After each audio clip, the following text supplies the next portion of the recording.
In April 1917, General Ludendorff received a field report that made him pause mid-breakfast.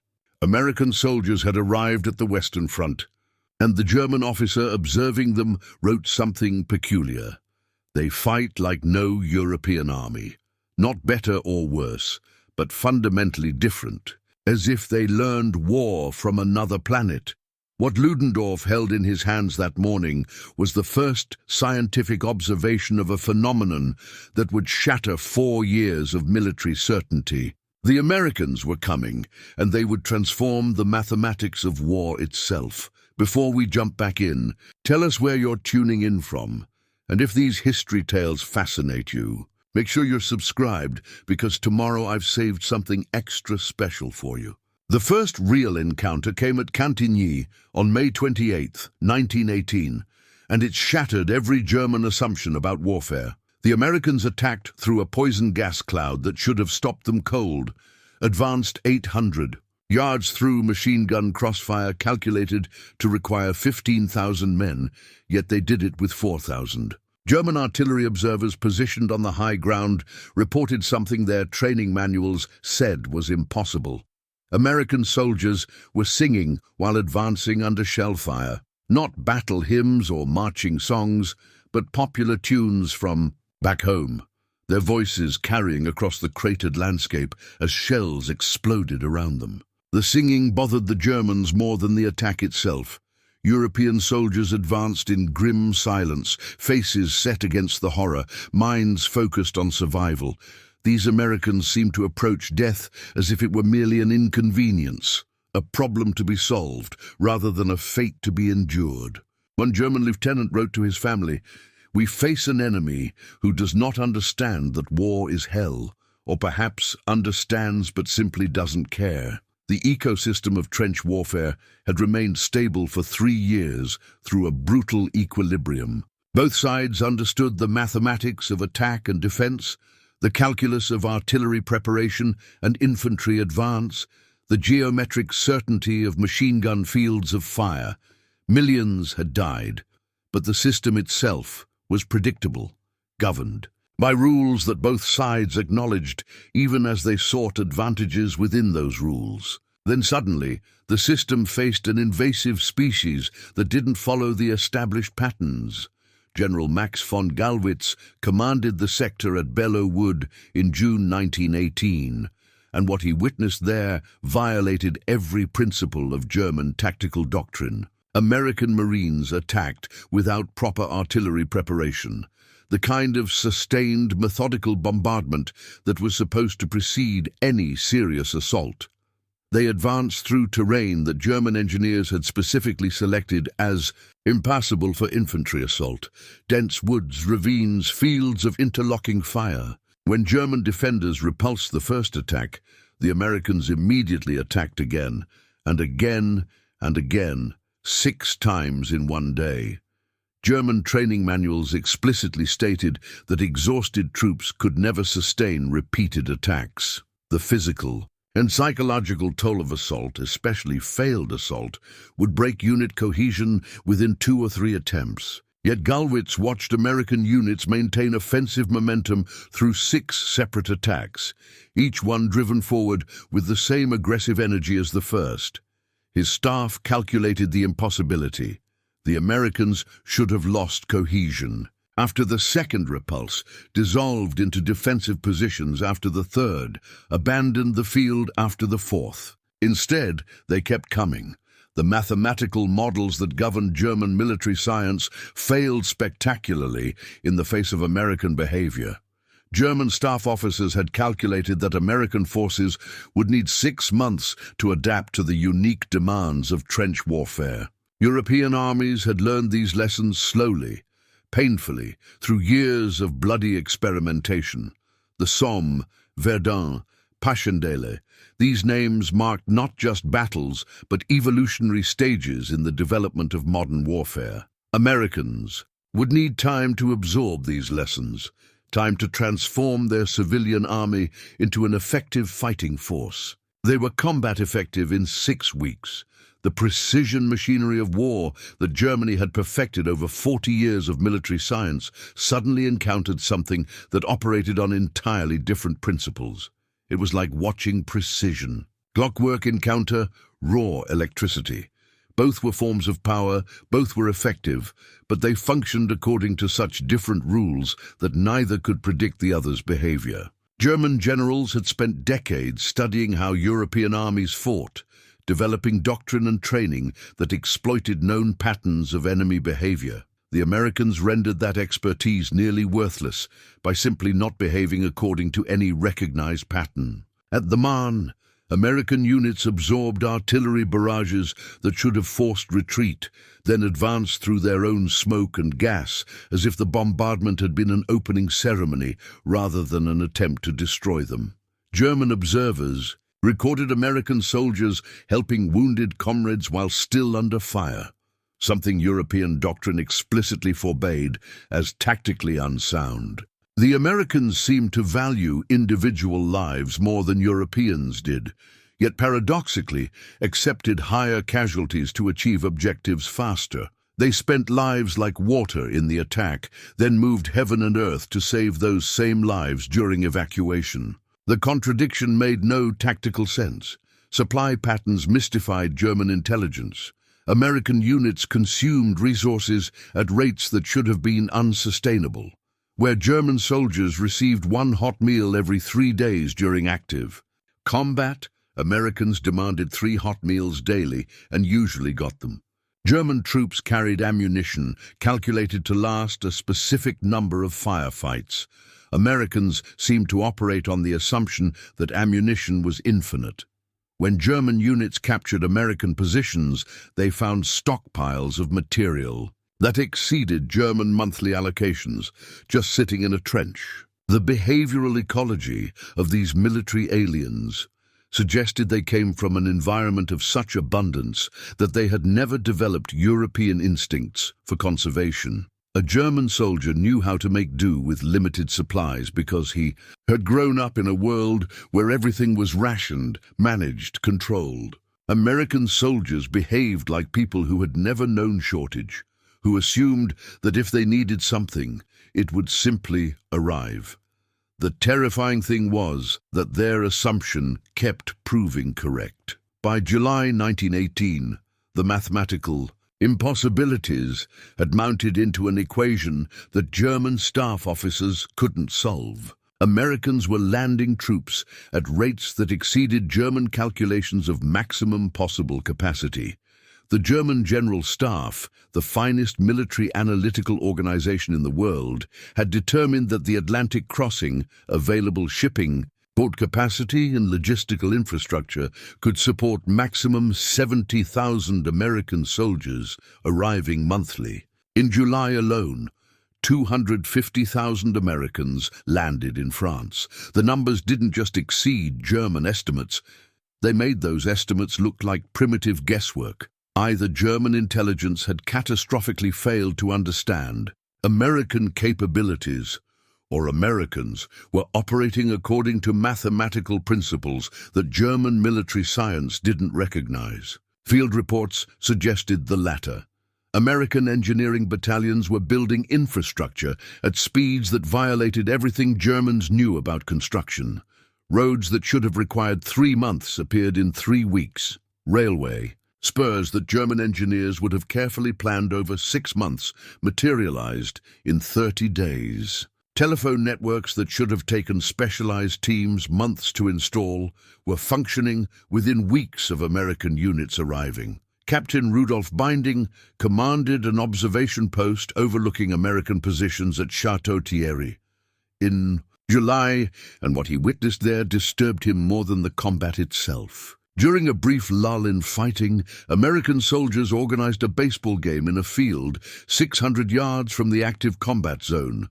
Binding could hear their laughter carrying across no man's land, could see them running bases and celebrating plays while artillery rumbled in the near distance. That evening, he wrote in his diary, "They approached death differently than any European soldier, not with German stoicism or French élan, but with a peculiar casualness that unnerves our men more than their attacks do. The psychological impact on German troops was measurable. Soldiers who had held positions against French and British assaults for years requested transfers away from sectors facing Americans. The problem wasn't that Americans were better soldiers. Many German veterans considered them tactically inferior in numerous ways.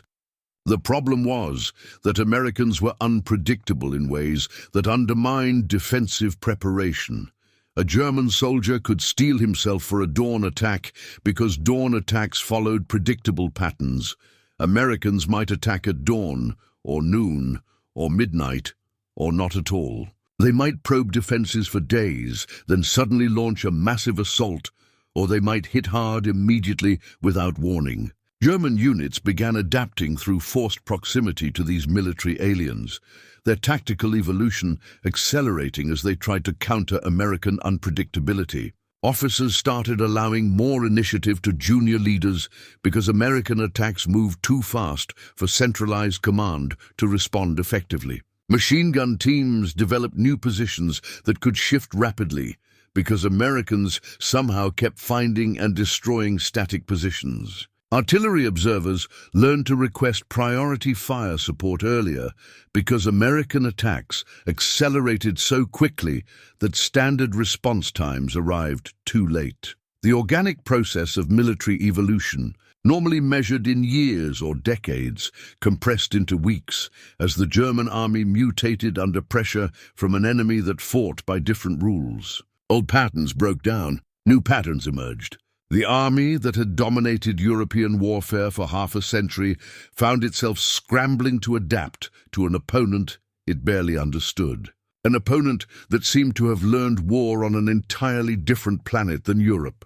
Inside German field headquarters, scattered from the Argonne forest to the fields of Flanders, a desperate scientific experiment unfolded through the summer and fall of 1918. Crown Prince Ruprecht of Bavaria, commanding Army Group North, established special intelligence units with a single purpose: decode the American mystery. These weren't ordinary intelligence sections tasked with locating enemy positions or identifying unit strengths. These were analytical teams trying to understand how Americans functioned as military organisms, what made them effective, what patterns governed their seemingly chaotic behavior. They measured everything. Americans consumed 42 pounds of supplies per soldier daily.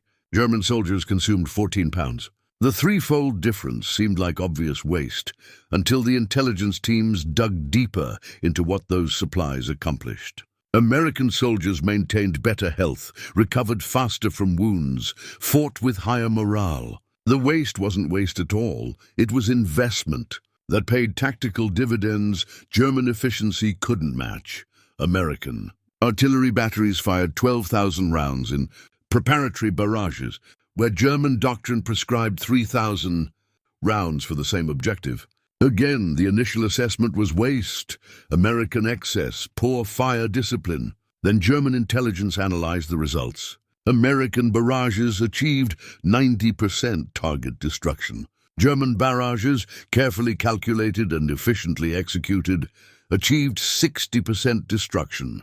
The Americans were spending 4 times the ammunition to achieve 50% better results. The mathematics worked in their favor, but it was mathematics that assumed unlimited resources, an assumption no European army could make. The organic process of military evolution, normally slow and gradual, accelerated into overdrive as German commanders watched American units mutate and adapt in real time. A German division might take 6 months to absorb tactical lessons, integrate them into doctrine, and retrain units accordingly. American divisions seemed to learn lessons during one battle and apply them in the next engagement days later. Captain Heinrich Müller, attached to German intelligence, spent weeks trying to understand this accelerated learning cycle. His report concluded that Americans treated military doctrine as temporary guidelines rather than permanent truth, which allowed them to discard ineffective practices immediately rather than waiting for official doctrinal revision. The collision of military Cultures created observable phenomena that defied explanation through traditional military analysis. At San Miguel, in September 1918, American forces under General Pershing launched an offensive against a German salient that had existed since 1914. German defensive doctrine, refined through years of experience, stated that a properly fortified salient could withstand assault for weeks, inflicting casualties at a 3-to-1 ratio against attackers. The Americans would need at least 2 weeks to reduce the salient and would suffer approximately 30,000 casualties in the process. American forces captured the salient in 48 hours. They took 13,000 German prisoners. American casualties numbered 7,000.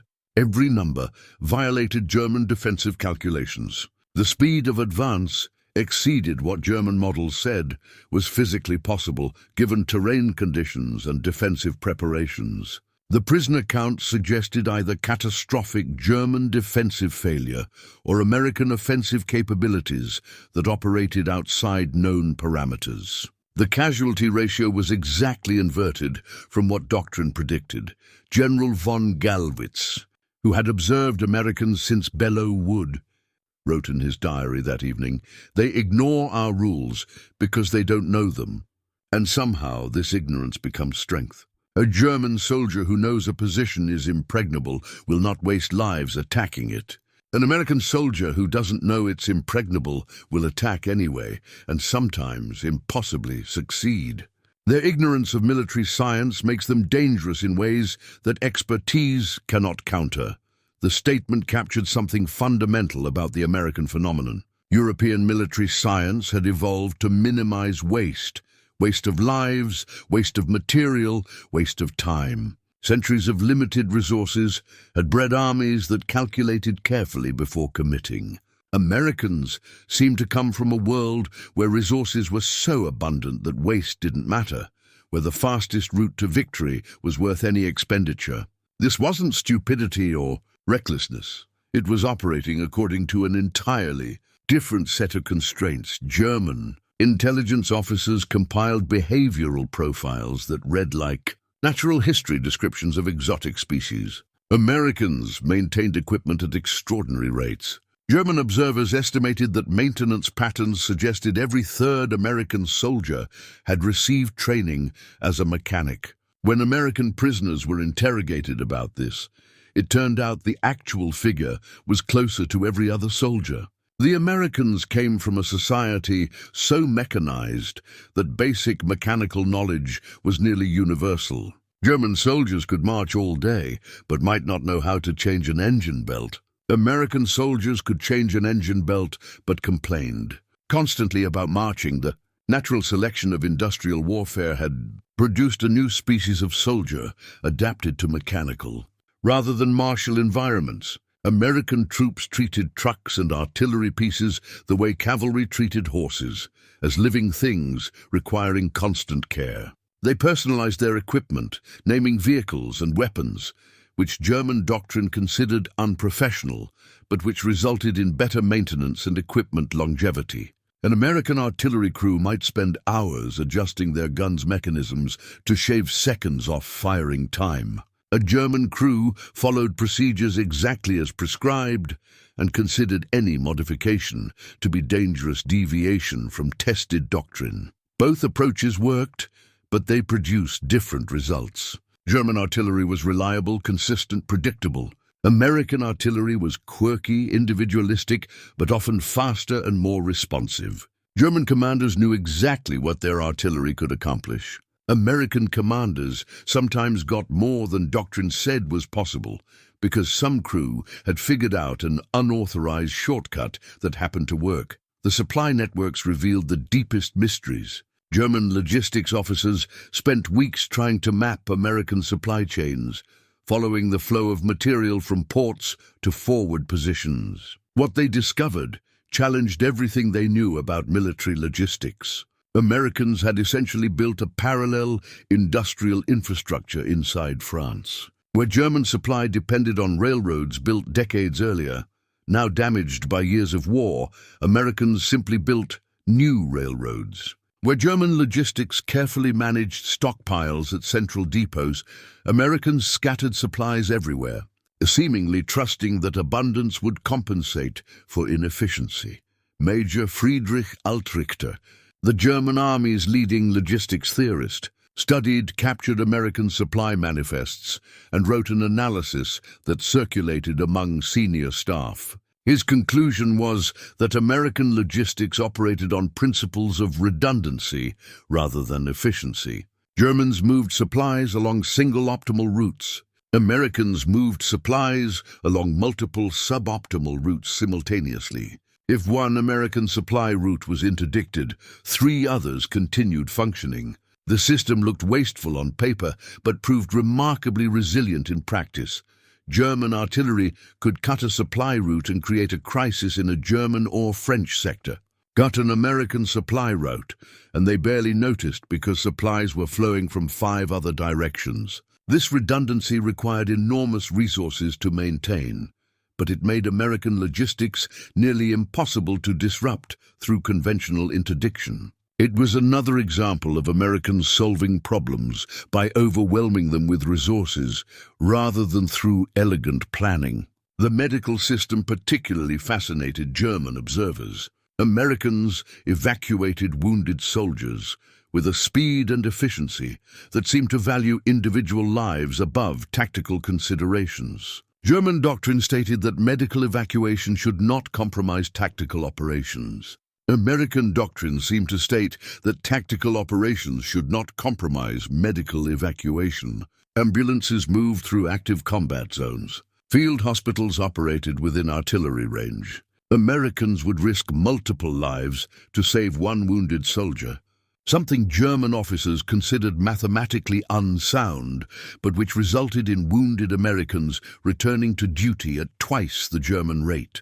Captain Ernst Junger, a decorated German officer who would later become a famous writer, observed American medical operations at close range during a raid. His patrol captured an American aid station and found it stocked with supplies German field hospitals wouldn't see in months: morphine, antiseptics, surgical equipment, even blood plasma. The American medics had been treating German wounded alongside American wounded, something German doctrine neither required nor encouraged.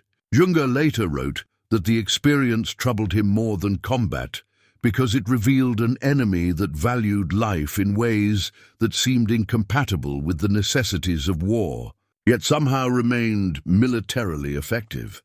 By October 1918, German intelligence had compiled thousands of pages of observations, measurements, and analysis attempting to decode the American military organism. The reports revealed an enemy that violated virtually every principle of German military science, yet continued succeeding. They consumed resources at unsustainable rates that they somehow sustained. They attacked with insufficient preparation, yet achieved their objectives. They prioritized speed over security, yet maintained defensive capabilities. They treated doctrine as suggestion rather than law, yet maintained unit cohesion. The fundamental mystery remained unsolved. What made Americans effective? German generals had spent careers studying how to maximize military effectiveness through training, doctrine, and leadership. They had created what was arguably the finest military machine in human history.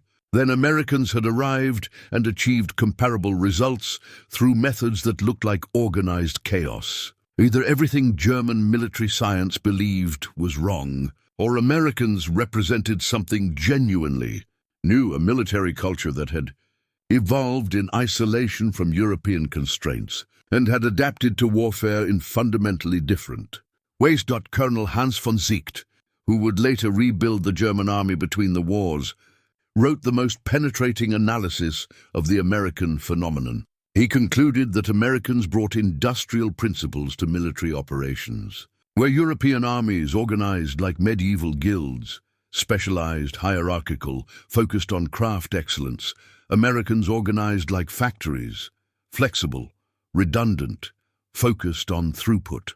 European soldiers were artisans of war. American soldiers were production workers in the business of victory. The organic metaphor extended further. European armies were like cultivated gardens, carefully tended, precisely organized, beautiful in their order. The American army was like a prairie ecosystem, chaotic, redundant, sometimes wasteful, but remarkably resilient and capable of explosive growth under pressure. European armies optimized for efficiency. Americans optimized for adaptability. European armies sought perfect execution of proven methods. Americans sought acceptable execution of whatever method worked right now. Neither approach was objectively superior. European methods achieved remarkable things with limited resources.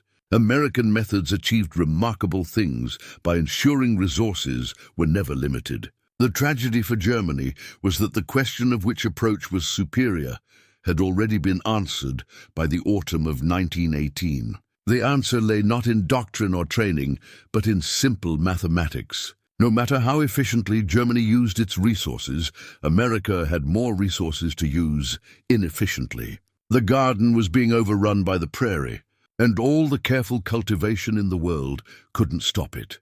German staff officers filled notebooks with observations that read like field studies of an unknown phenomenon, attempting to catalogue behaviors that seemed to violate the fundamental laws of military operations. The pattern recognition that made German staff work the envy of Europe kept identifying patterns that made no sense according to established military logic. Each observation deepened the mystery rather than solving it.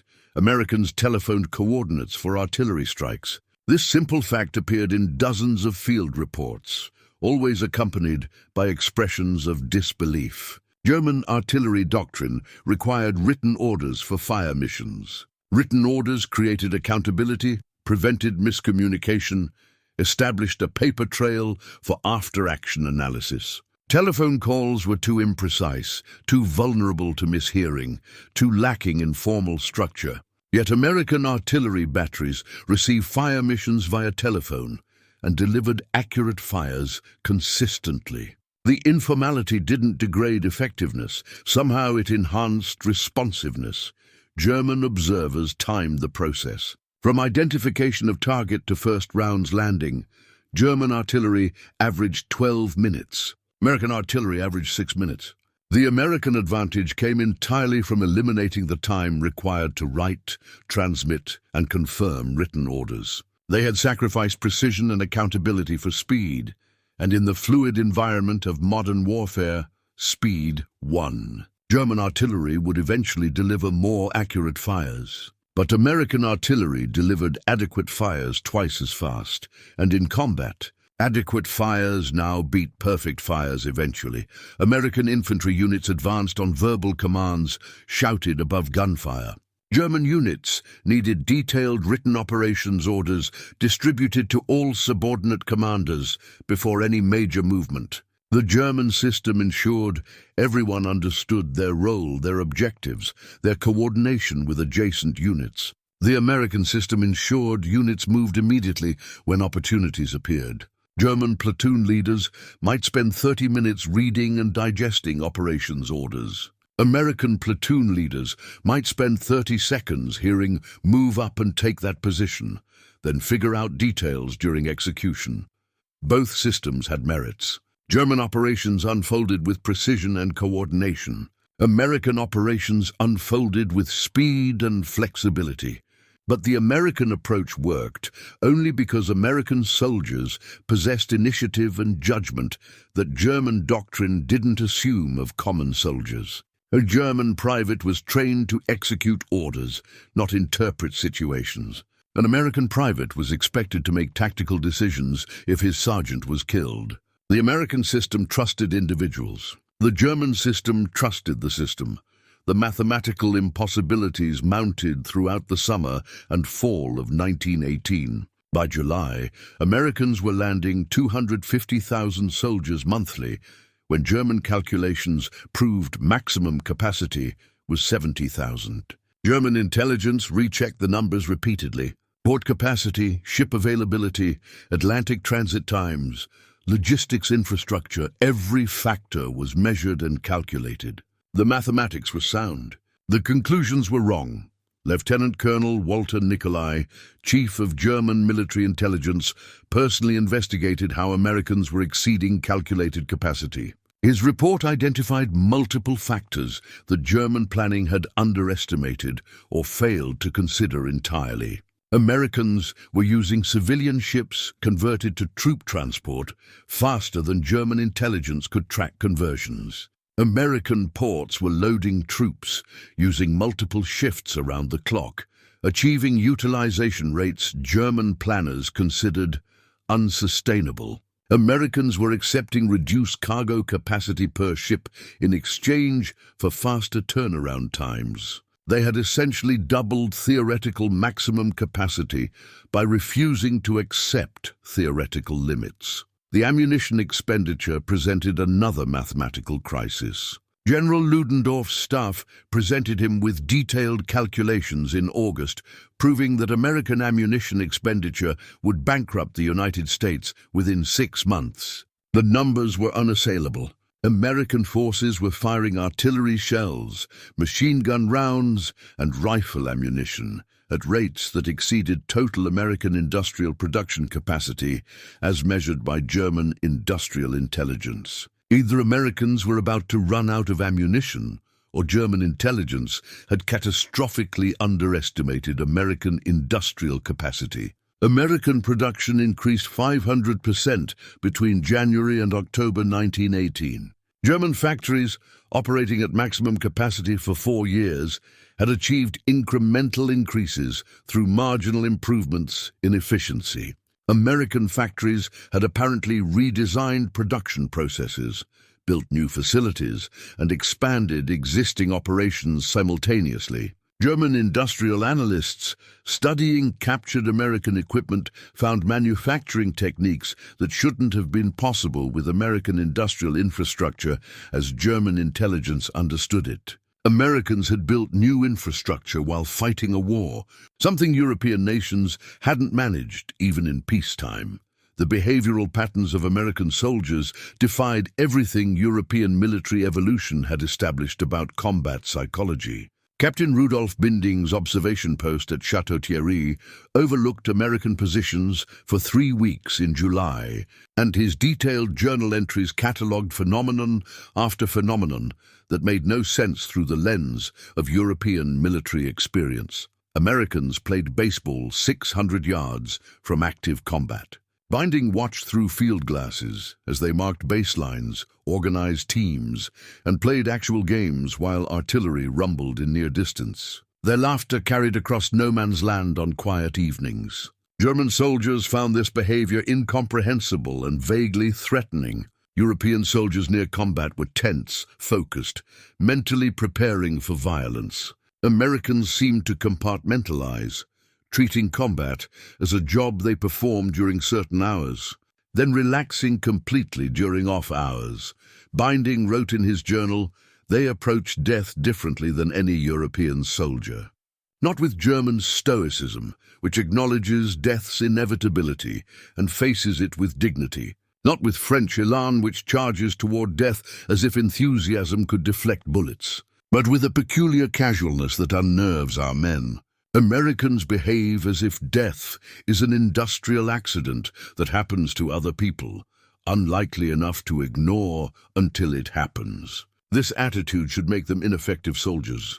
Instead, it makes them terrifying opponents because they advance without the hesitation that survival instinct should create." The psychological phenomenon appeared repeatedly in German reports. American soldiers displayed less pre-combat stress than European soldiers, despite equal or higher casualty rates. They maintained morale through conditions that would have broken European units. They seemed genuinely surprised when they were killed or wounded, as if they hadn't truly believed it could happen to them personally.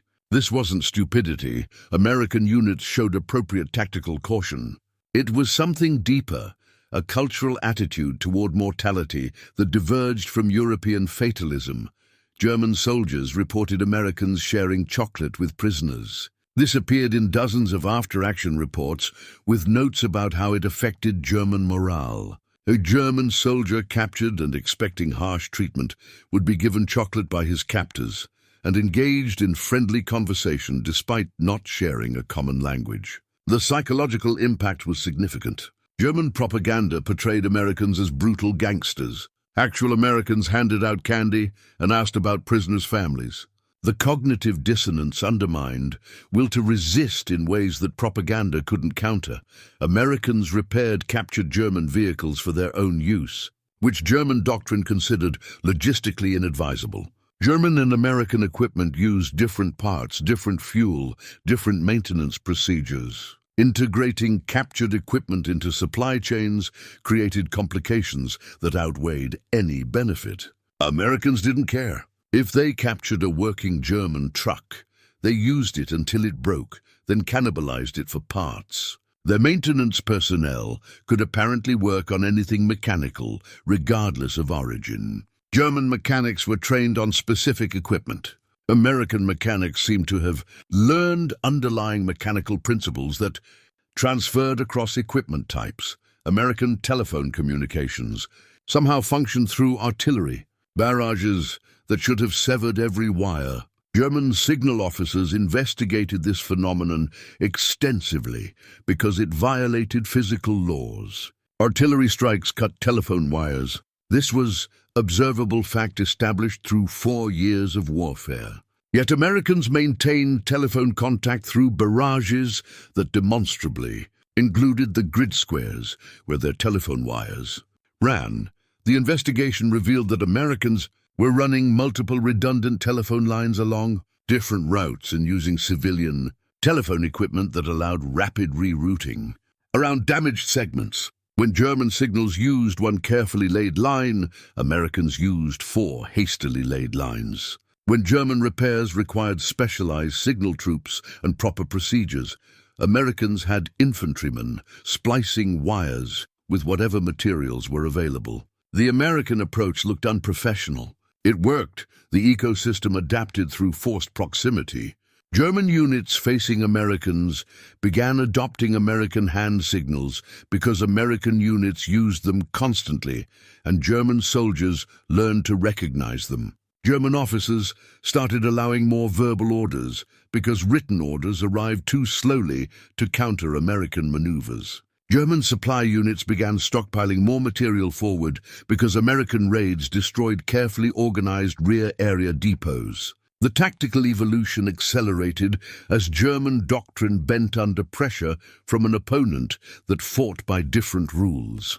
Lieutenant Hans von Luck, commanding a machine gun company, recorded the adaptation process in his sector.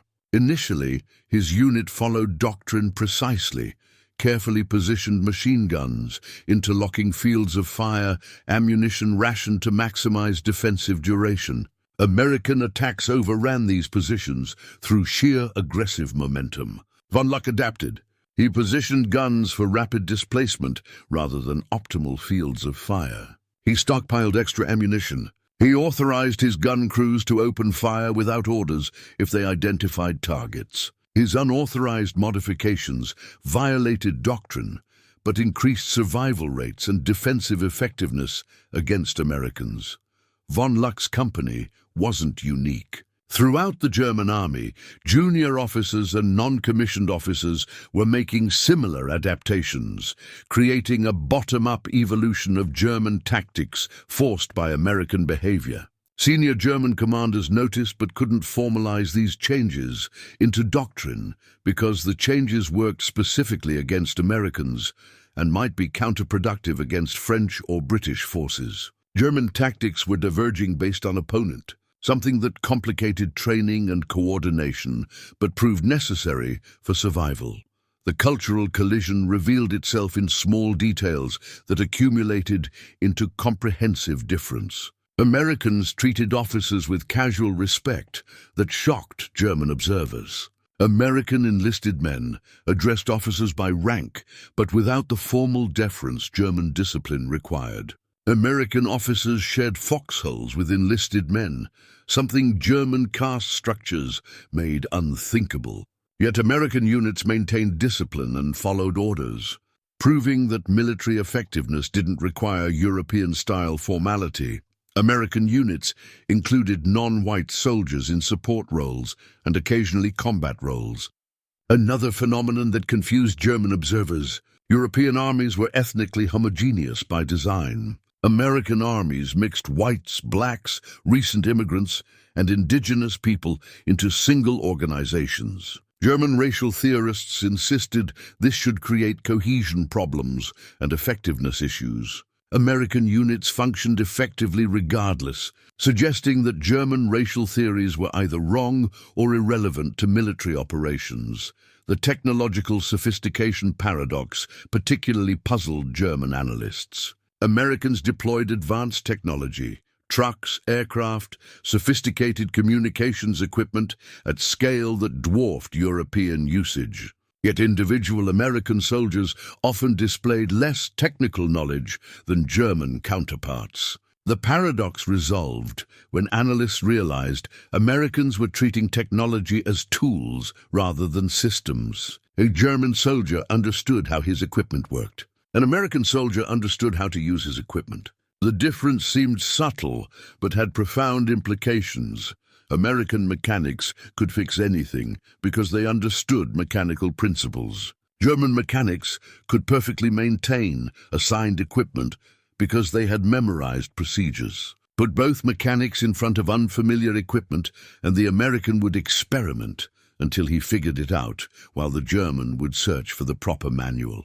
American adaptability exceeded German expertise in novel situations, even though German expertise exceeded American capability in familiar situations. By October 1918, German staff officers had documented hundreds of these behavioral and organizational differences, each one suggesting Americans operated according to alternative logic that proved just as effective as European military science despite violating its principles. The accumulated observations painted a picture of an opponent that had somehow evolved military effectiveness through a completely different path than European armies had traveled.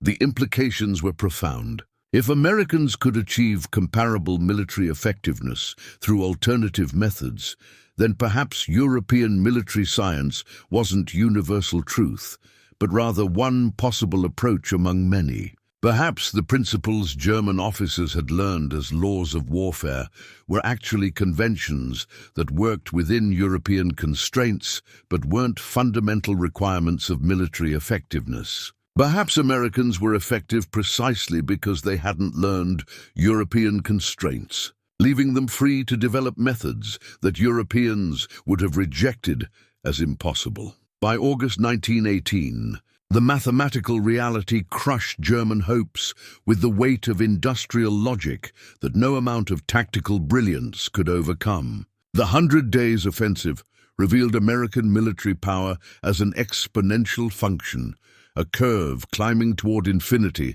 while German capacity traced a descending line toward exhaustion. General Ludendorff stared at charts that told a story simpler and more terrible than any battlefield report. Germany was being mathematically deleted from the war. Each week brought 50,000 fresh American troops to France. These weren't garrison soldiers or support personnel inflating the numbers. These were combat infantrymen, artillerymen, machine gunners trained and ready for frontline service. Germany scraped together replacements from wherever bodies could be found.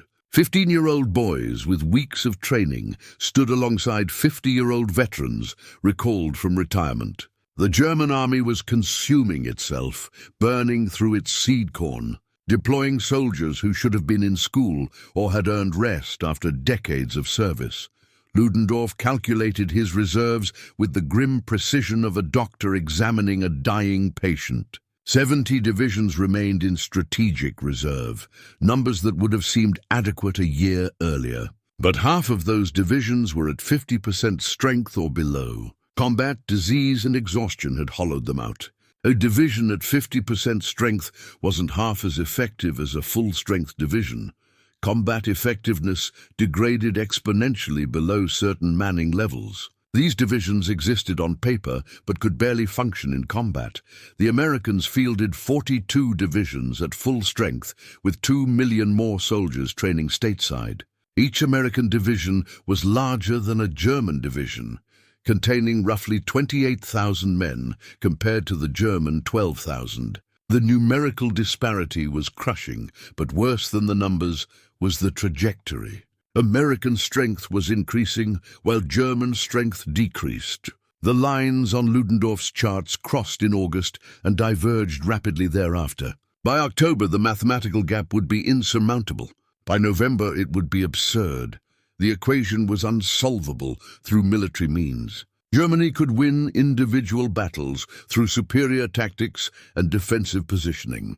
German soldiers could kill American soldiers at favorable ratios in well-chosen engagements. None of it mattered. The Americans could afford losses that would cripple European armies. They could sustain offensive operations that would have exhausted French or British forces. They advanced like a glacier, slowly enough that each day's movement seemed manageable, inexorably enough that the cumulative effect was overwhelming. At the Second Battle of the Marne in July, American divisions absorbed casualties that would have destroyed European units and continued advancing. The 3rd Division took 30% casualties at Soissons, 3,000 men killed or wounded in 48 hours of combat. German doctrine stated that units suffering 25% casualties required immediate withdrawal and reconstitution.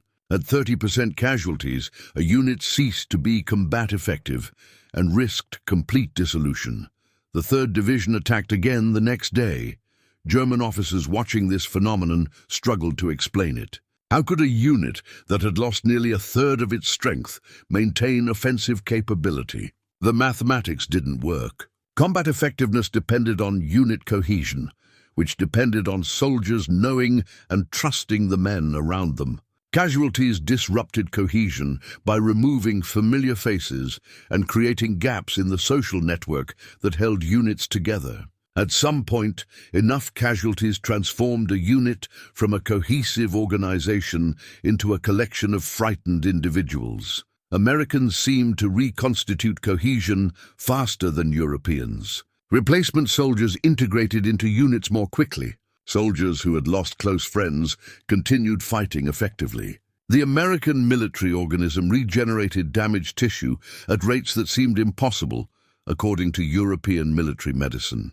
German analysts theorized that American social mobility translated into military adaptability.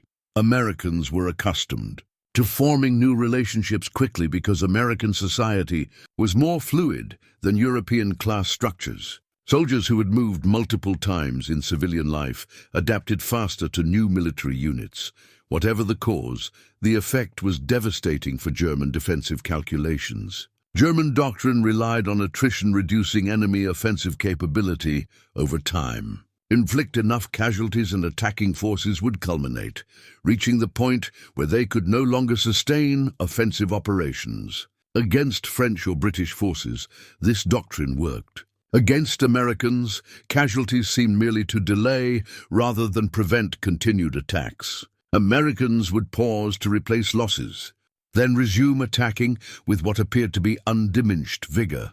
The transformation was measurable in hard numbers that German staff officers compiled into reports that Ludendorff read with growing despair. In June 1918, American forces held 40 miles of front line.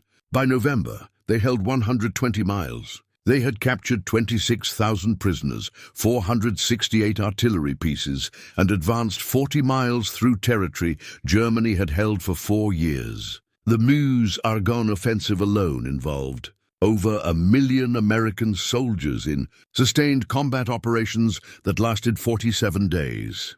General Max von Bain commanded the German 7th Army facing American forces in October and wrote detailed reports to Ludendorff attempting to explain why his defensive lines kept collapsing. His explanation revealed the fundamental problem. It's not that they fight better in any technical sense. Our soldiers are more experienced, our officers more professionally educated, our tactics more refined. But Americans fight with different mathematics.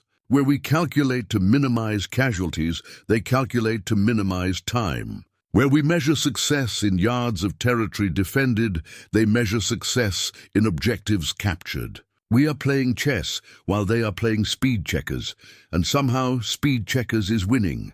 Von Bain's metaphor captured the strategic divergence perfectly. German military culture had evolved toward elegant economy of force, achieving objectives with minimal expenditure. American military culture had evolved toward overwhelming application of force, achieving objectives as quickly as possible, regardless of cost. Neither approach was inherently superior, but in this specific context, the American approach held decisive advantages. Time favored America. Every day that passed brought more American soldiers, more American material, more American industrial output to bear. Every day that passed reduced German strength, German material reserves, German industrial capacity. The longer the war continued, the more lopsided the balance became. American strategy of rapid advance minimized the time available for German defense. German strategy of careful defense maximized the time available for American reinforcement. The strategic logic worked against Germany at every level. The natural order of European warfare inverted under American pressure. German units, masters of defensive warfare refined through 4 years of combat, found themselves in continuous retreat from an enemy that had been fighting for months. Positions that German engineers had spent years fortifying fell to American assault in days. Defensive lines that should have required weeks to reduce collapsed in hours. The entire edifice of German defensive doctrine, built on assumptions about attacker exhaustion and defender resilience, crumbled when the attackers never exhausted and kept coming with fresh troops. German soldiers in the trenches felt the psychological impact before their officers acknowledged the strategic reality. They faced an enemy that seemed infinite. Kill Americans today, and more Americans appeared tomorrow. Destroy an American unit, and another American unit arrived to replace it. German soldiers were exhausted, hungry, sick, and watching their homeland collapse into revolution. American soldiers were fresh, well-fed, healthy, and knew their homeland was safely prosperous across an ocean. The morale differential was as important as the numerical disparity. Desertion rates climbed throughout the German army in the fall of 1918. Soldiers who had endured years of combat reached individual breaking points and simply walked away. German military police struggled to cope with thousands of soldiers abandoning units. Courts-martial couldn't process cases fast enough. Executions for desertion, once rare enough to send messages throughout the army, became so common they lost deterrent effect. The social contract between German soldiers and their state was dissolving. American soldiers, by contrast, maintained morale through conditions that objectively were less severe than what Germans endured, but which American soldiers considered intolerable. Americans complained constantly about food, weather, officers, equipment, and living conditions. German observers noted this constant complaining and initially interpreted it as poor morale. Eventually, they realized American complaining was cultural behavior unrelated to actual morale or combat effectiveness. Americans could complain bitterly about cold rations while advancing steadily under fire. The complaining was how Americans processed hardship, not evidence that hardship was breaking them. The logistical avalanche accelerated through autumn. American supply networks delivered material to frontline units at rates that German logistics officers considered physically impossible. Hot food reached frontline trenches daily. Fresh uniforms replaced worn ones weekly. Ammunition stockpiles at forward positions exceeded what German units maintained at supply depots. Medical supplies were so abundant that American aid stations sometimes gave surplus material to captured German medics. German quartermaster reports documented the disparity in numbing detail. A German infantry division required 30 tons of supplies daily to maintain combat operations. An American infantry division consumed 120 tons daily. The fourfold difference wasn't waste. American divisions were larger, better fed, more mechanized, and more lavishly equipped. But the real significance was that America could deliver 120 tons daily to every division, while Germany struggled to deliver 30 tons to increasingly undermanned divisions. The mechanical advantage grew as American motor transport replaced German horse transport. Trucks carried more than horses, moved faster than horses, and required less rest than horses. American supply columns moved at night without road lights, using drivers trained to navigate by feel and memory. German supply columns moved during daylight, when they moved at all, vulnerable to American air attack. American logistics operated 24 hours daily. German logistics operated during whatever hours seemed safest, which increasingly meant very few hours. American engineers built infrastructure faster than German intelligence could map it. Roads appeared overnight where intelligence maps showed impassable terrain. Bridges spanning rivers destroyed months earlier suddenly carried heavy traffic. Railway lines extended toward the front at rates that violated German calculations of construction speed. American engineering battalions were building the equivalent of small cities in weeks, complete with roads, water systems, power generation, and communications networks. The material abundance translated directly into combat power. American artillery could fire preparatory barrages measured in hundreds of thousands of shells because ammunition supply was effectively unlimited. German artillery rationed shells carefully because resupply was uncertain. American infantry could advance knowing that supporting fires would suppress any German resistance. German infantry advanced, hoping that limited ammunition would be used effectively enough to matter.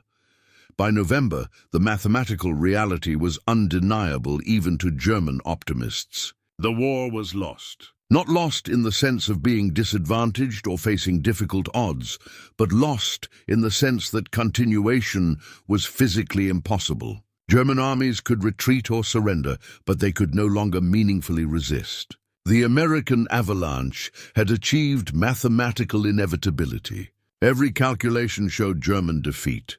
The only variable remaining was how many more soldiers would die before Germany acknowledged mathematics. Ludendorff presented the numbers to German political leadership with the detachment of a scientist reporting experimental results. American strength would reach 3 million soldiers in France by spring 1919. German strength would decline below 1 million combat-effective soldiers by the same date. American production would deliver unlimited material to those soldiers. German production would struggle to deliver basic necessities. The ratio would be 3 to 1 in manpower, probably 10 to 1 in material, possibly infinite to 1 in industrial capacity. Germany would be defending with World War I weapons against enemies wielding the productive capacity of the entire Western Hemisphere. The armistice of November 11, 1918, saved German soldiers from experiencing the full weight of American industrial warfare. Had the war continued into 1919, American forces would have deployed with even more overwhelming material superiority. Tanks by the thousands, aircraft by the tens of thousands, artillery shells by the tens of millions. German soldiers would have faced an enemy that could literally bury them in explosives, an industrial apocalypse against which courage and skill were meaningless variables. In the final accounting, Germany had lost to mathematics. American soldiers had fought bravely and effectively, but individual courage or tactical skill weren't decisive factors. America had won through industrial capacity, demographic advantage, and geographic security that allowed uninterrupted projection of power across an ocean. The avalanche equation was simple. America could produce and deliver more force than Germany could resist, and the differential increased daily. In total, war between industrial powers, the side with greater industrial capacity eventually won, unless geographical factors intervened. Geography had favored America absolutely. In the winter of 1919, Defeated German generals conducted systematic autopsies of their American experience with the clinical detachment of scientists examining an organism that had defeated them. The Treaty of Versailles forbade Germany from maintaining a general staff, but bureaucratic creativity created the Truppenamt, the troop office, which functioned as a disguised general staff under the leadership of General Wilhelm Groener. Among its many clandestine activities, the Truppenamt established secret study groups dedicated to understanding what had happened, how Germany had lost, and what lessons could be extracted from defeat. The American phenomenon received particular attention. German officers had spent 4 years fighting the French and British, enemies they understood even while losing to them. The Americans remained mysterious even in victory. Groener authorized comprehensive analysis of captured American documents, interrogation of American prisoners who remained in German custody during the chaotic demobilization, and systematic review of every German field report that mentioned American forces. The resulting analysis filled rooms with documents, but certain patterns emerged with startling clarity. American motor transport had moved divisions 60 miles in 24 hours, where German horse transport managed 15 miles under ideal conditions. The mechanical advantage was obvious, but the implications ran deeper than simple speed. Motor transport freed American armies from dependence on railroads and allowed operational flexibility that German commanders couldn't match. German operations began with railway schedules because moving large forces depended on rail capacity. American operations began with objectives because trucks could move forces wherever roads existed, and American engineers could build roads wherever they didn't. The study groups calculated that American motorization had effectively multiplied American force by a factor of 4 in operational terms. An American division that could move 60 miles daily could concentrate forces, exploit breakthroughs, or respond to crises 4 times faster than a German division. In mobile warfare, this translated into effective numerical superiority even when actual numbers were equal. The Americans could bring 4 divisions to bear against 1 German division simply by arriving faster, then move those divisions to another sector before German reinforcements arrived. American supply systems delivered hot food to frontline troops daily when Germans ate cold rations for weeks at a time. This seemed like luxury, American excess, wasteful use of resources. The study groups discovered it was strategic investment. Hot food improved soldier health, reduced disease rates, maintained morale, and increased combat effectiveness. German soldiers eating cold rations for extended periods developed digestive problems, vitamin deficiencies, and psychological stress that degraded their ability to fight. American soldiers eating hot meals stayed healthier and fought better. The hot food cost resources but returned value in combat power. The medical analysis proved particularly revelatory. American Medical Corps returned 60% of wounded soldiers to duty compared to German 30%. German medical staff had considered their performance acceptable given resource constraints. The American standard made German performance look inadequate. Study groups investigated why Americans achieved such different results and discovered that American military medicine approached wounded soldiers as salvageable resources rather than unfortunate casualties. American medical doctrine prioritized rapid evacuation, immediate treatment, and aggressive intervention.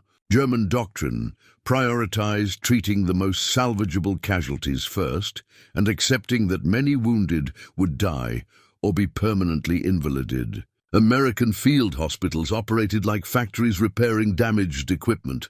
German field hospitals operated like triage centers, managing scarcity. The American approach required enormous resources, ambulances, surgical facilities, medical supplies, trained personnel, but it returned wounded soldiers to combat at twice the German rate. In wars of attrition, recovering soldiers was strategically equivalent to recruiting new ones. The organic decomposition of defeat was fertilizing new growth throughout the German officer corps. Young officers like Heinz Guderian, who had served as a signals officer during the war, studied American mobility with particular intensity. Guderian watched American mechanized forces move with freedom that German armies never achieved and began theorizing about what German forces could accomplish with similar mobility combined with German tactical sophistication. The seeds of Blitzkrieg doctrine were germinating in analyses of American operations. Guderian and others recognized that Americans had stumbled onto operational principles that could be refined and systematized. American mobility was revolutionary, but often poorly coordinated.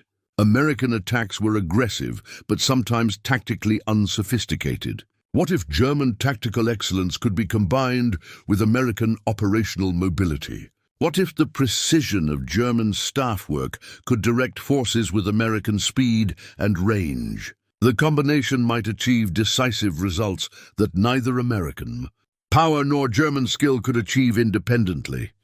Mathematical analysis revealed patterns that German military culture found simultaneously impressive and disturbing. Americans had fired 10 million artillery shells in 200 days of active combat. Germany had fired approximately the same number against Russia over 3 years of Eastern Front warfare.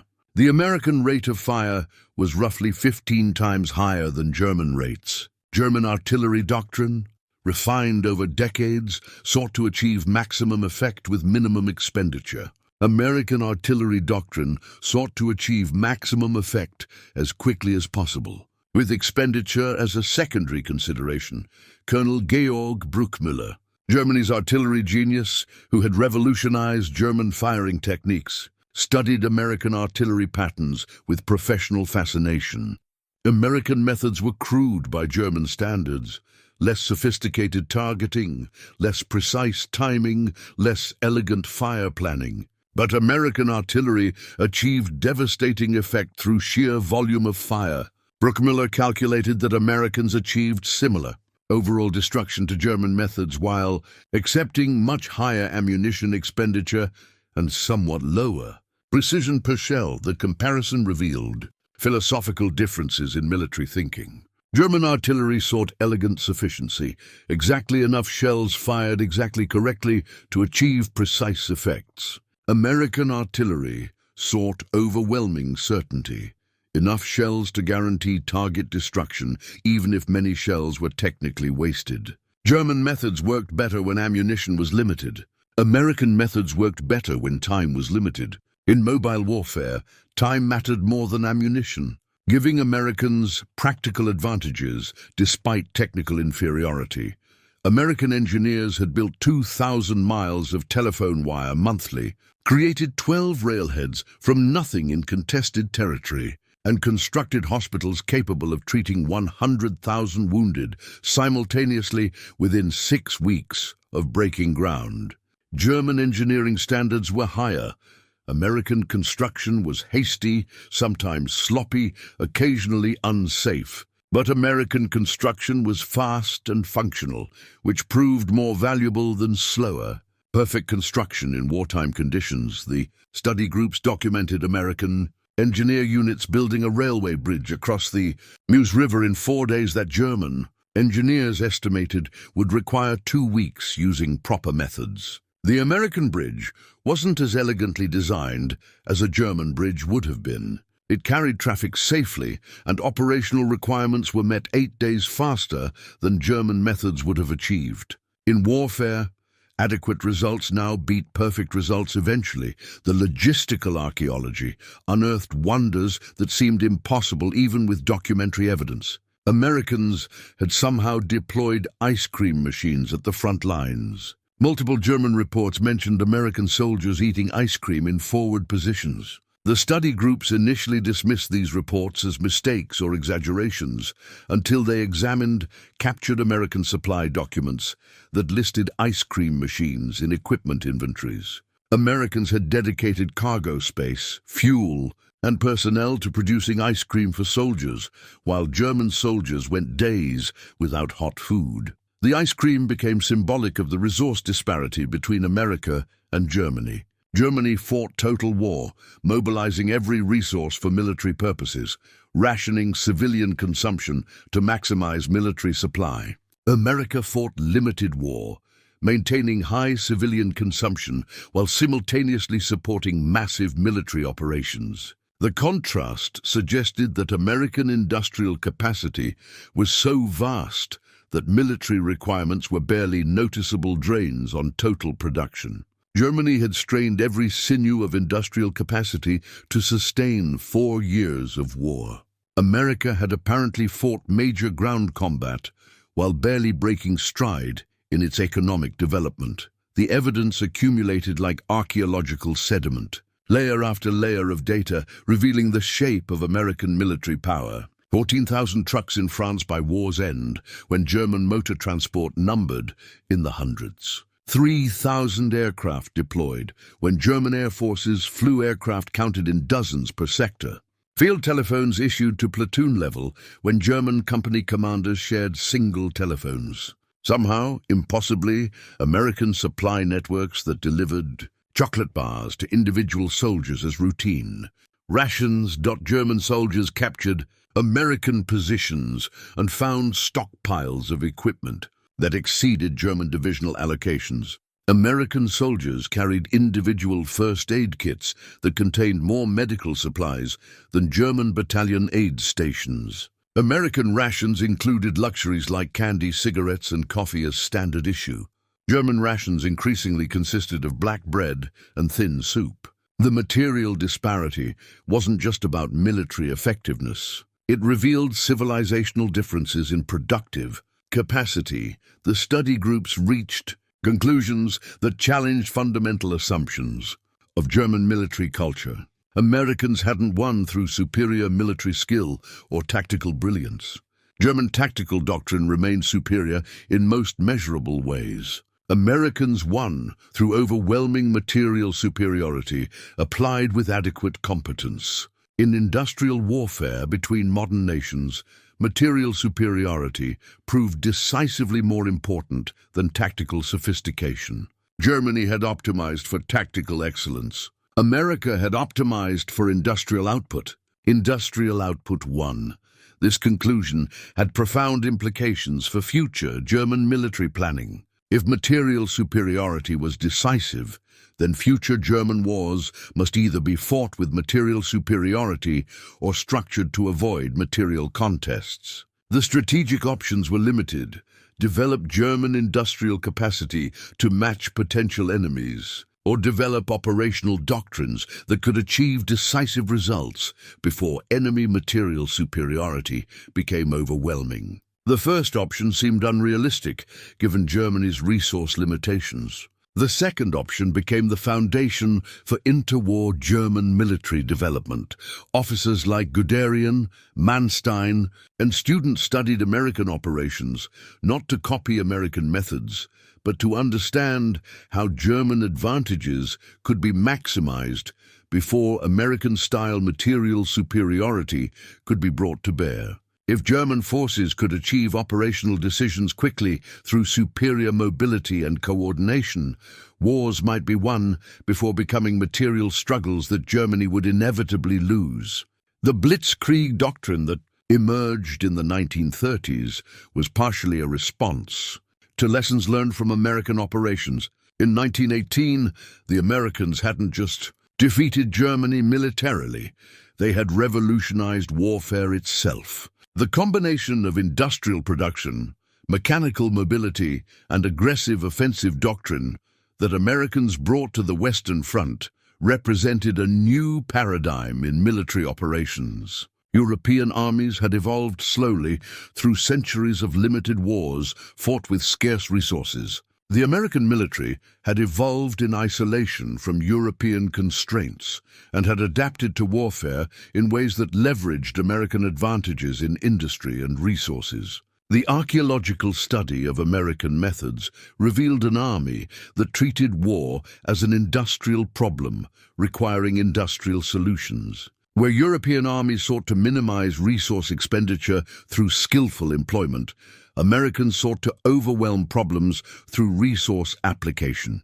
Where European armies treated logistics as a constraint limiting operations, Americans treated logistics as a problem to be solved through engineering and management. Where European armies accepted limitations imposed by geography and infrastructure, Americans modified geography and built infrastructure. The paradigm shift was complete. Pre-war military wisdom held that tactical skill and operational art were primary determinants of victory. The American experience suggested that industrial capacity and resource mobilization were primary determinants, with tactical skill and operational art as secondary factors that mattered only when forces were relatively matched in material terms. Germany had been tactically superior to America throughout the war, but had lost decisively because tactical superiority couldn't overcome material inferiority once the disparity reached certain thresholds. The final archaeological layer revealed the most disturbing conclusion. American power in 1918 represented early-stage development of American military potential. The Americans who defeated Germany were hastily trained civilians, equipped with a fraction of American industrial capacity. Had the war continued into 1919, Americans would have deployed with another year of training, another year of industrial expansion, another year of organizational development. The Americans who defeated Germany in 1918 would have seemed primitive compared to Americans who might have fought in 1919.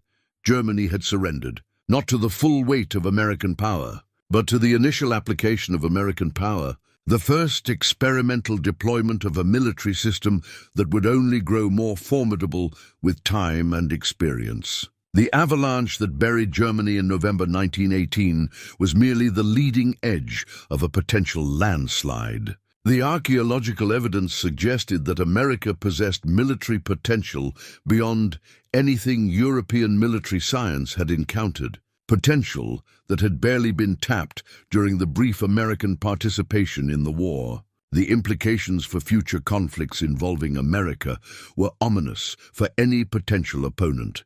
26 years after the armistice, Field Marshal Erwin Rommel stood on a Norman hillside watching American armor pour through hedgerows and felt history repeating itself with variations. His father had written letters from the Western Front in 1918, describing Americans as energetic but tactically unsophisticated, dangerous through sheer momentum rather than skill. Rommel had read those letters as a young man and filed them away as historical curiosity. Now, watching Sherman tanks advance with methodical inevitability, he understood his father had witnessed the birth of something that had since matured into overwhelming power. The student had become the master, but transformed beyond recognition. Where the 1918 Americans had brought youthful enthusiasm and industrial muscle, these 1944 Americans brought synchronized destruction that operated like a vast organism. Every element, infantry, armor, artillery, air support, logistics, functioned in coordination that suggested years of practice and doctrinal refinement.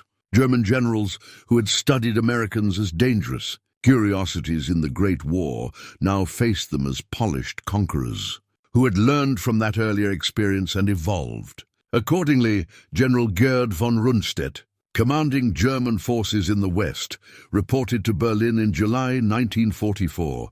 In 1918, they overwhelmed us with energy and resources. Now they delete us with precision. The American army has retained its material advantages while developing operational sophistication that equals or exceeds our own. We face an enemy that combines the tactical skill of the Wehrmacht with industrial resources we cannot match. This is not the enemy my predecessors fought.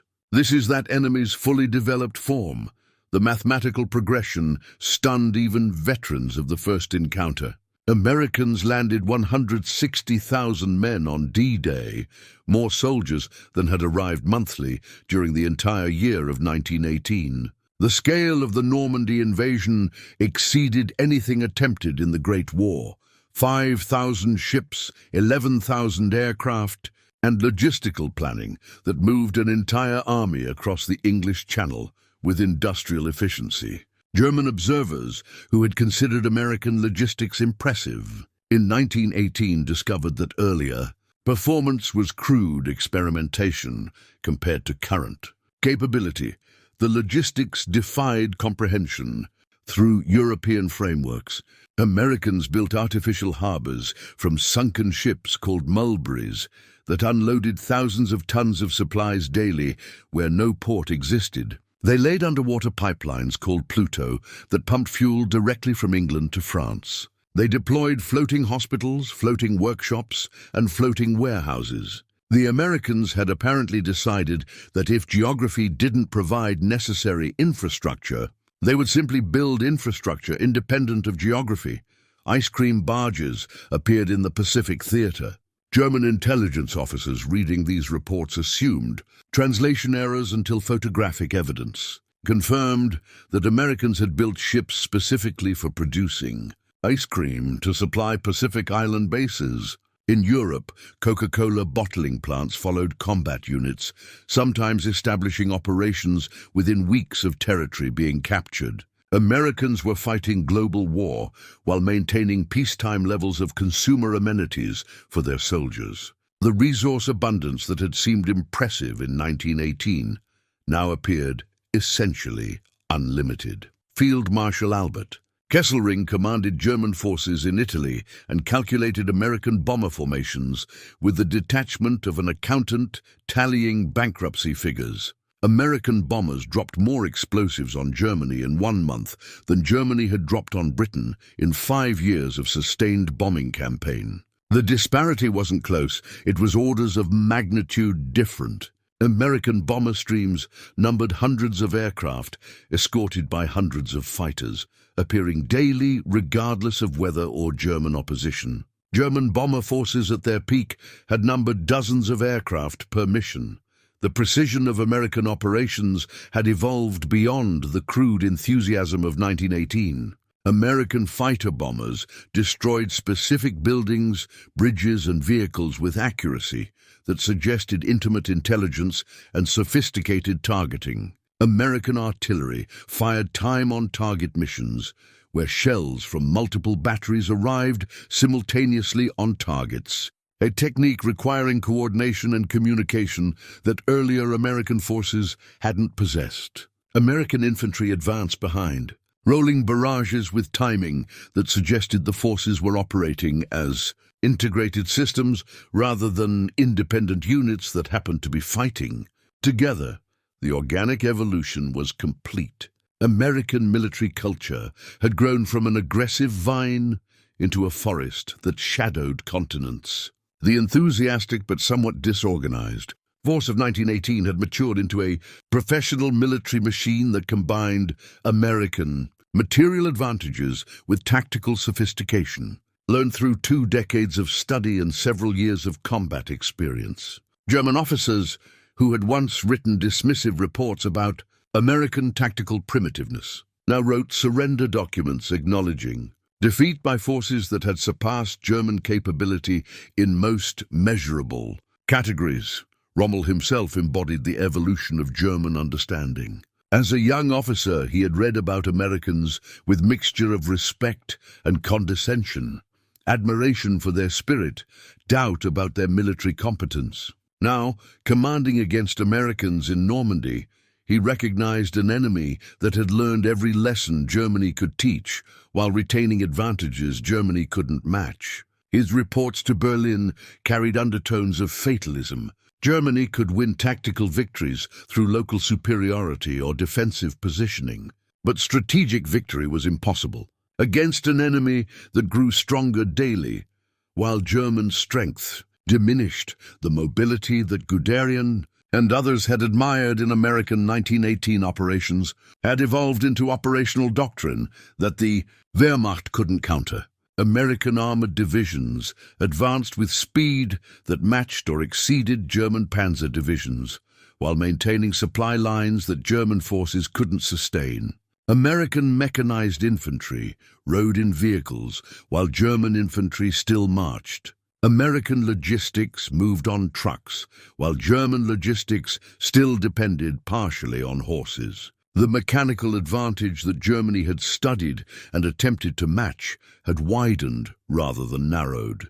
American air superiority was total in ways that made German memories of earlier conflicts seem quaint. In 1918, air forces had been experimental novelties that provided reconnaissance and occasional ground attack. By 1944, air power determined which ground forces could move, which supplies could be transported, which positions could be defended. American aircraft appeared whenever weather permitted, and often when weather should have prevented flight. German forces moved at night or not at all. American forces moved whenever they chose, because American aircraft controlled the skies. The intelligence advantage shocked German officers who remembered fighting in conditions of reasonable information parity. Americans seemed to know everything about German dispositions, movements, and intentions. German signals were being intercepted and decoded through methods that German cryptographers insisted were impossible. American commanders made decisions based on intelligence about German forces that proved unnervingly accurate. German attempts at deception or surprise consistently failed because Americans somehow already knew German plans. The combination of material superiority, tactical proficiency, operational mobility, air supremacy, and intelligence advantage created military conditions that made German defeat inevitable, barring political miracles. Individual German units might fight effectively. Individual German commanders might demonstrate tactical brilliance. But the system-level advantages Americans possessed made tactical excellence strategically irrelevant. Germany was fighting with World War I industrial capacity against an enemy deploying World War II industrial capacity, and the gap was widening daily. The return of Americans to Europe revealed how completely military paradigms had shifted in 26 years. In 1918, German forces had been technically superior in most tactical categories, while being overwhelmed by American material weight. In 1944, German forces retained some tactical advantages, but faced American forces that matched German proficiency while possessing crushing material superiority. The balance had shifted from German tactical excellence versus American material might to rough tactical parity with overwhelming American material advantages. Young German soldiers who had heard stories about American incompetence from their fathers discovered those stories were obsolete history. American soldiers in 1944 were professional, competent, and lethal. They used cover effectively, coordinated fire and movement properly, and executed complex operations successfully. The notion that Americans were brave but unskilled had been refuted by years of American combat experience in North Africa, Italy, and France. Americans had learned war thoroughly and adapted their natural advantages to include tactical proficiency their predecessors lacked. The psychological impact on German forces was profound. German propaganda had promised that Germanic military superiority would overcome Allied material advantages. German soldiers discovering that Americans matched German tactical skills while possessing 3-to-1 material superiority experienced cognitive dissonance that undermined morale. The faith in German military excellence that had sustained Wehrmacht soldiers through terrible conditions collapsed when confronted with enemies who fought as well as Germans while being better supplied, better supported, and more numerous. Rommel's private correspondence revealed his progression from confidence to doubt to despair. Early letters expressed professional respect for American capabilities, but confidence in German ability to contain them. Middle-period letters acknowledged American strengths while identifying German advantages that might be exploited. Final letters before his forced suicide accepted that defeat was inevitable and concerned themselves with minimizing German suffering during the collapse. The trajectory of Rommel's thinking paralleled the trajectory of German strategic position, from superiority to parity to Inferiority to hopelessness, the bomber campaign exemplified the evolution of American military power. In the Great War, Americans had flown aircraft mostly borrowed from French production. In World War II, Americans built aircraft in quantities that exceeded total German production across all types. B-17 bombers, each carrying tons of explosives and defended by multiple machine guns, appeared in formations of hundreds. German fighter defenses, once formidable, degraded under attrition that America could sustain indefinitely, while German pilot and aircraft losses were irreplaceable. Strategic bombing revealed another evolution in American military thinking. In 1918, Americans had focused on immediate tactical objectives: capture this position, advance this distance, achieve this goal. By 1944, Americans were conducting strategic campaigns designed to destroy German ability to continue fighting. Bombers targeted factories, rail yards, fuel production, and infrastructure. The campaign aimed not to defeat German armies in field, but to eliminate German capacity to sustain armies. It was warfare conducted at industrial rather than tactical level, warfare that attacked the organism rather than its limbs. The Eastern Front complicated, but didn't change the fundamental equation. Germany fought massive battles against the Soviet Union that dwarfed Western Front operations in scale. But the Soviet advantage was primarily manpower, while suffering from limited industrial sophistication. Americans brought both manpower and industrial capacity, plus operational sophistication and technological advantages. Germany might have survived against either the Soviets or the Western Allies separately. Against both simultaneously, defeat was mathematically certain. The two-front war that Germany had feared and attempted to avoid through rapid victory in the West had materialized with catastrophic consequences. German forces that might have held against Western Allied advances were needed in the East against Soviet offensives. German forces that might have contained Soviet advances were committed in the West against American and British operations. The strategic overextension that American entry had, created in 1918, had evolved into crushing encirclement from two directions simultaneously in 1944. The speed of German collapse in the West during 1944 and 1945 suggested how thoroughly American power had evolved beyond 1918 capabilities. Where American advances in the Great War had measured miles per month, American advances in World War II measured tens of miles per week. American armor broke through German defensive lines and exploited breakthroughs with operational tempo that German forces couldn't match. The mobility that German observers had admired and studied in 1918 had been refined into doctrine that the Wehrmacht itself might have designed but lacked resources to execute. The final accounting revealed transformation that few German officers had anticipated. Americans who had seemed like promising but immature military students in 1918 had graduated to become masters of modern warfare. They had studied European military art, absorbed its lessons, combined it with American material advantages and operational thinking, and produced military doctrine that surpassed European models. The teacher-student relationship had inverted. German officers now studied American operations, hoping to understand methods they might have employed had German resources permitted. The return phenomenon completed a cycle that had begun on the fields of Gantigny and Belleau Wood.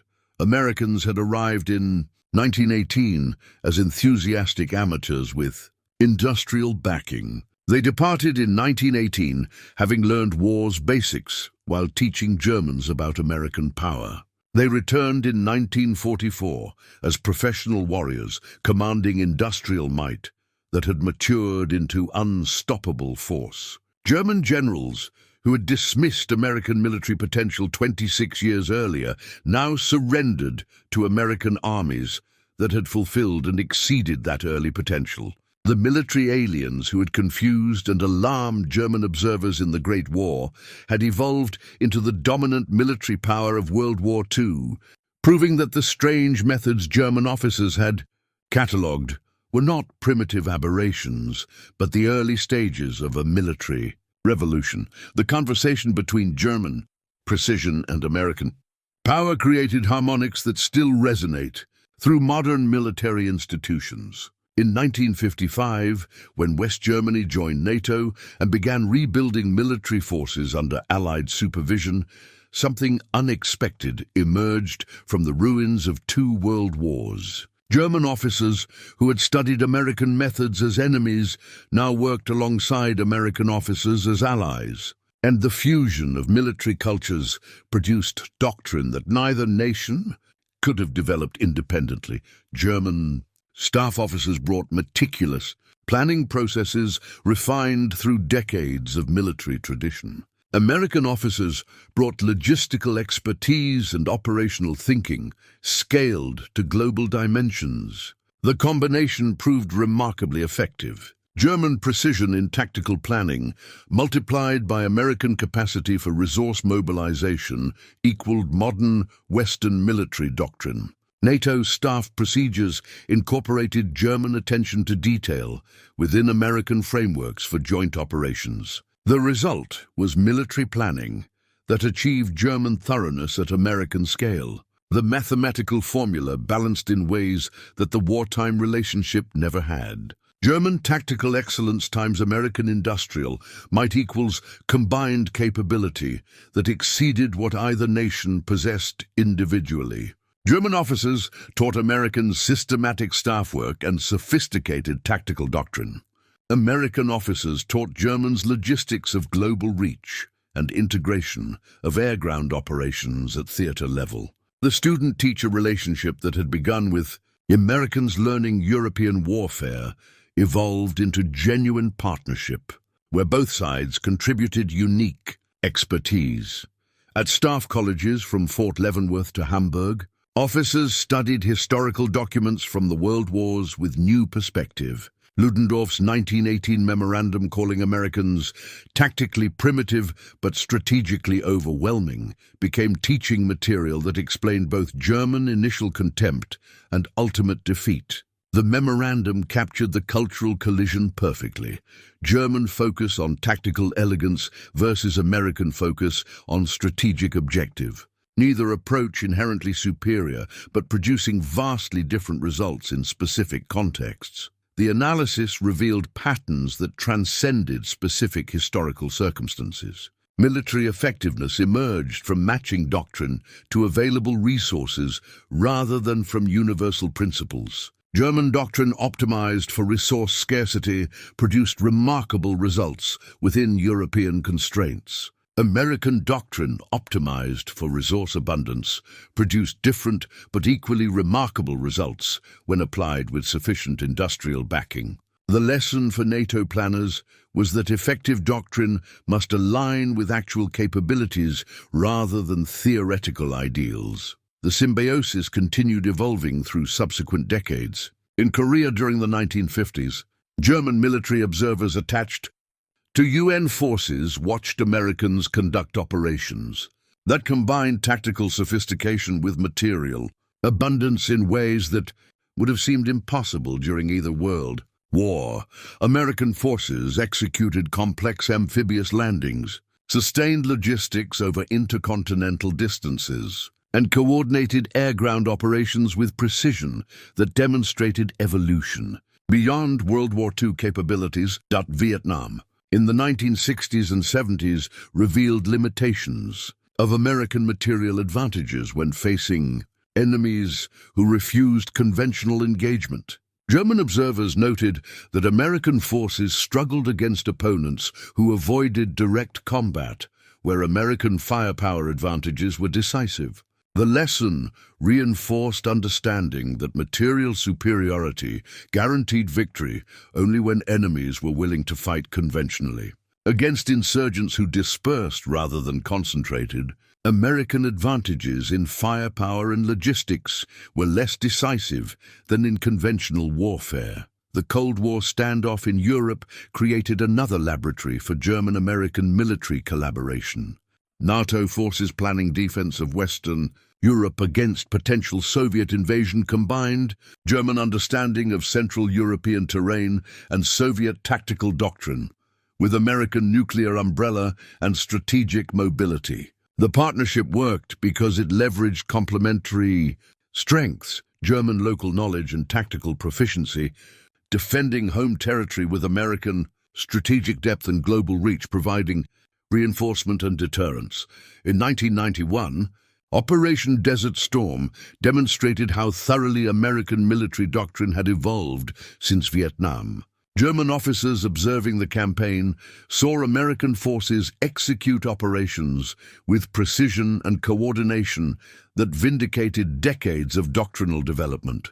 The combination of air superiority, precision weapons, mobile armored warfare, and sophisticated logistics overwhelmed Iraqi forces in weeks. German observers recognized elements of their own military tradition: emphasis on mobility, coordination of combined arms, exploitation of breakthrough, executed with American scale and technological sophistication. The Gulf War revealed another evolution, where 1918 Americans had overwhelmed enemies through material weight, and 1944 Americans had combined material weight with tactical proficiency. 1991, Americans were applying technology as a force multiplier that transformed warfare itself. Precision-guided munitions destroyed targets with single strikes that previously required hundreds of bombs. Satellite communications coordinated forces across hundreds of miles in real time. Night vision equipment allowed continuous operations regardless of visibility. American forces were fighting with capabilities that seemed almost supernatural compared to World War II standards. In Afghanistan and Iraq during the 2000s, German officers served alongside American soldiers as NATO allies and observed with the same analytical intensity their predecessors had shown in 1918. The context had changed completely.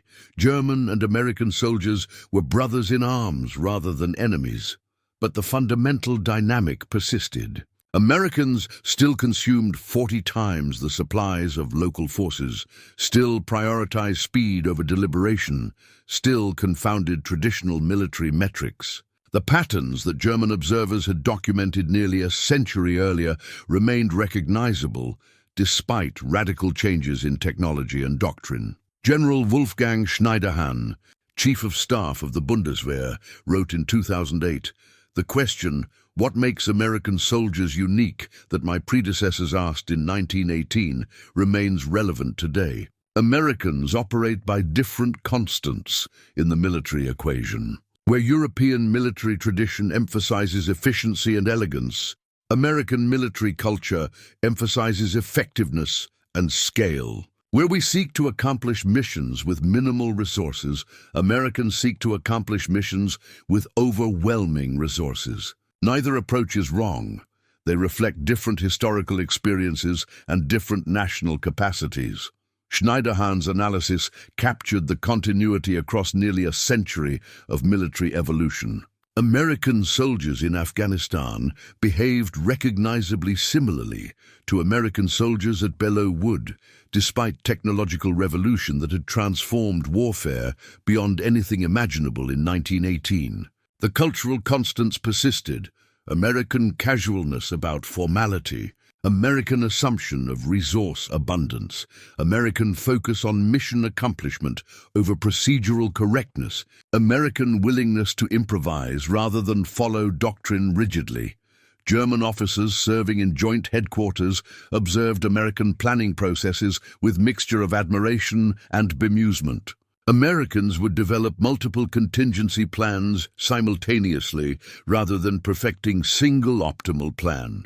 American staffs worked faster but less systematically than German staffs. American commanders accepted risk levels that made German officers uncomfortable.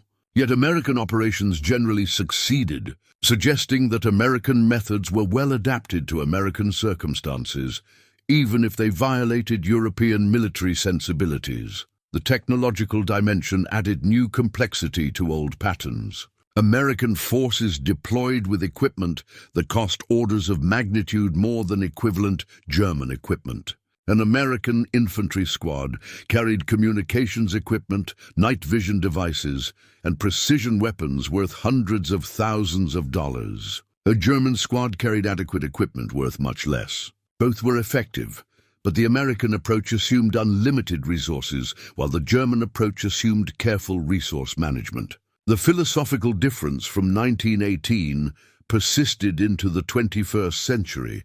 The dialogue that began in terror and defeat had transformed into partnership, but the fundamental mystery endured. American soldiers remained military aliens in some respects, effective precisely because they evolved outside European military tradition and never fully absorbed European assumptions about warfare. German officers could study American methods, understand American thinking, and coordinate operations with American forces, but they couldn't fully adopt American approaches because German military culture operated according to different principles rooted in different historical experience. The partnership proved more effective than either nation's independent capabilities would suggest. German tactical sophistication compensated for American occasional lack of subtlety. American resource abundance enabled German forces to operate at scale they couldn't achieve independently. German attention to detail prevented American operations from becoming wasteful. American operational tempo prevented German planning from becoming paralytic. The combination worked because neither side tried to make the other into a copy of themselves. They accepted cultural differences and leveraged complementary strengths. The archaeological layers of military history revealed evolution, from enemies studying each other for advantage to allies learning from each other for mutual improvement. German officers in 1918 had analyzed American operations, hoping to discover weaknesses. German officers in the 2000s analyzed American operations, hoping to identify best practices they might adopt. The analytical intensity remained constant, but the purpose transformed from hostile to collaborative. Young officers in both militaries now studied the World War I encounters as foundational events in modern military history. The arrival of American forces in 1918 marked more than just another belligerent entering the war. It marked the arrival of a new military paradigm that would eventually dominate Western warfare. The industrial approach to military operations that Americans pioneered became standard for NATO forces. The resource-intensive doctrine that seemed like American excess in 1918 became normal for modern Western militaries. The mathematical relationship that Ludendorff had tried to calculate in 1918, how to measure and counter American military power, remained relevant for military planners a century later. American military power still derived from combination of industrial capacity, technological sophistication, and cultural factors that encouraged initiative and innovation. Other nations might match American capability in specific areas, but the combination of factors that made American forces effective was difficult to replicate and even more difficult to counter. The echo across eternity carried lessons about cultural persistence. Military organizations reflected the societies that created them and carried cultural DNA that persisted across generations and technological revolutions. American soldiers in 2025 would behave recognizably similarly to American soldiers in 1918 in fundamental ways, despite complete transformation in weapons, tactics, and technology. German soldiers would similarly reflect continuity with their military ancestors. The surface changed constantly, but underlying patterns remained remarkably stable.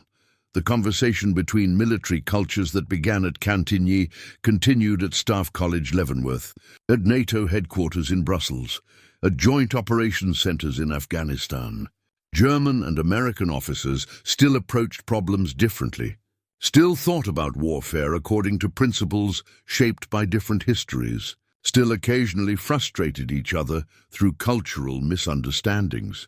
But they had learned to work together effectively by accepting differences. rather than trying to eliminate them. The final lesson from a century of military interaction was that effectiveness came from understanding and leveraging cultural differences, rather than seeking uniformity. The most effective military partnerships weren't those where all participants thought identically, but those where different perspectives combined to produce better decisions than any single perspective could achieve. German attention to detail caught problems American speed might miss. American operational tempo exploited opportunities German caution might avoid. Together, they were more effective than either could be separately. The Saar mystery that German observers first documented in 1918, what makes American soldiers different, and why those differences translate into military effectiveness, remained partially mysterious, even after a century of study. Some aspects of military effectiveness emerge from measurable factors like training, equipment, and doctrine. Other aspects emerge from cultural factors that resist measurement and analysis. American soldiers were effective, partially because of measurable capabilities, and partially because of something cultural that shaped how they approached warfare. That cultural something. American assumption of abundance, American casualness about formal hierarchy, American focus on practical results over procedural correctness, American willingness to improvise and adapt remained as difficult to define precisely in the 21st century as it had been in 1918. German observers could describe behaviors they observed and measure results those behaviors produced. But fully explaining why American military culture worked as it did required understanding American society in ways that transcended military analysis. The conversation continues. German and American officers still study each other's methods, still learn from each other's experiences, still combine their different approaches into joint doctrine that leverages both perspectives. The relationship that began with German generals trying desperately to understand why American soldiers were defeating them has evolved into partnership where German and American officers collaborate to understand how their combined capabilities can achieve objectives neither could accomplish independently. The echo that began at Belleau Wood resonates still through military institutions across the Western world, a reminder that the collision of military cultures in 1918 created harmonics that continue shaping how modern militaries think, plan, and operate.